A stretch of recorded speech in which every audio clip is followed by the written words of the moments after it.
మనకు 298 టీఎంసీలు మాత్రమే మన హక్కు ఉంది. 512 టీఎంసీలు ఆంధ్రకు ఉంది. ఈ బ్యాలెన్స్ను మీరు ఎలా చేస్తారు?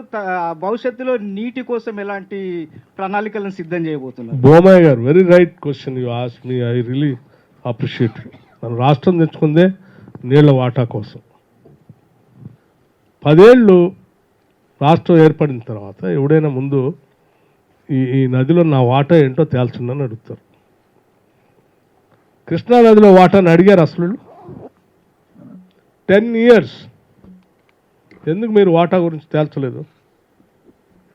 పోయామని అడిగారంటే అది అడగలేదు. ఎప్పుడు పోయినా మీ సొంత ప్రయోజనాల కోసం కేంద్రం దగ్గర పోవటం, ఏదో బేరం మాట్లాడుకోవటం, అదే నా జోలికి నువ్వు రావద్దు, నీ జోలికి నేను రావద్దు, నన్ను వదిలేసేయని మాట్లాడుకోవటం కోసం తప్ప రాష్ట్రం కోసం రావాల్సిన నీటి వాటా గురించి వాళ్ళు పట్టించుకోలేదు. I do agree with you. Yes, మేము డెఫినెట్గా కృష్ణానదిలో ఉన్నటువంటి వాటాకు సంబంధించి సంపూర్ణంగా తెలంగాణ రాష్ట్రానికి రావాల్సినటువంటి విధంగా రేషియో ప్రకారం తీసుకొని వస్తాం.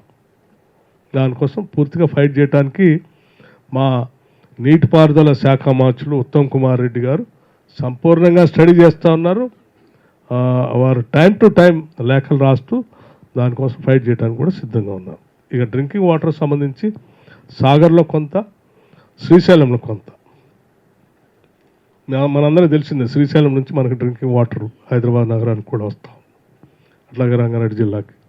సో సాగర్లోది, శ్రీశైలంలో ఉన్నటువంటి వాటర్ సంబంధించి ఉన్న వనరుల్ని ప్రాపర్గా మేనేజ్ చేసుకుంటూ వాటర్ మేనేజ్మెంట్తో డ్రింకింగ్ వాటర్ ప్రాబ్లం రాకుండా ఋతుపవనాలు వచ్చేంతవరకు అందించడానికి ప్రాపర్గా ప్లాన్ చేసి ముందుకెళ్తా ఉన్నాం. సార్, నా పేరు మైనుద్దీన్, ఆంధ్రోద్రి పట్టణం సార్. ఇక్కడ యామోద్దీన్ భయ్. సార్, డిస్కంలు గత 10 ఏళ్ల కాలంలో 56,000 కోట్ల నష్టాల్లో ఉన్నాయి. ప్రతి సంవత్సరం 10,000 కోట్ల నష్టాలను డిస్కంలు భరిస్తున్నాయి. రానున్న కాలంలో మీరు కరెంట్ ఛార్జీలు పెంచే అవకాశం ఉందా డిస్కంలు ఆదుకోవడానికి, లేకుంటే ప్రభుత్వం ఏమైనా సహకారం అందిస్తుందా? ప్రభుత్వ పరంగా మేము సబ్సిడీలు ఇచ్చే దాంట్లో ఇచ్చే ఖర్చుని జమ చేయడానికి సిద్ధంగా ఉంది ప్రభుత్వం. గతంలో లాగా వదిలేయట్లేదు.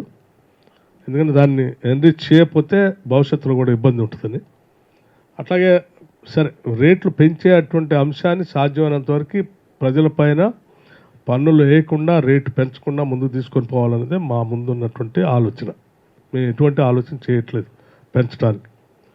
సరే, రెగ్యులేటరీ అథారిటీ వాళ్ళు ఎప్పటికప్పుడు వాళ్ళకున్న స్టిపులేటెడ్ టైం ప్రకారం వాళ్ళు క్యాల్కులేట్ చేసి చెప్తూ ఉంటారు. అయినప్పటికీ కూడా స్టేట్ గవర్నమెంట్ నుంచి మేము స్టాండ్ తీసుకోవాలని ఆలోచనలో ఉన్నాం. Hello sir, Krishnaveni TV5. సంపద సృష్టించగలమనే కాన్ఫిడెన్స్తోనే కదా మీరు కొన్ని హామీలు ఇచ్చారు, మీరే టార్గెట్ లైన్ పెట్టుకున్నారు. ఎన్నికల కోడ్ వస్తుందని తెలిసి కూడా ఎందుకు వాటిని అమలు చేయలేకపోయింది కాంగ్రెస్ గవర్నమెంట్?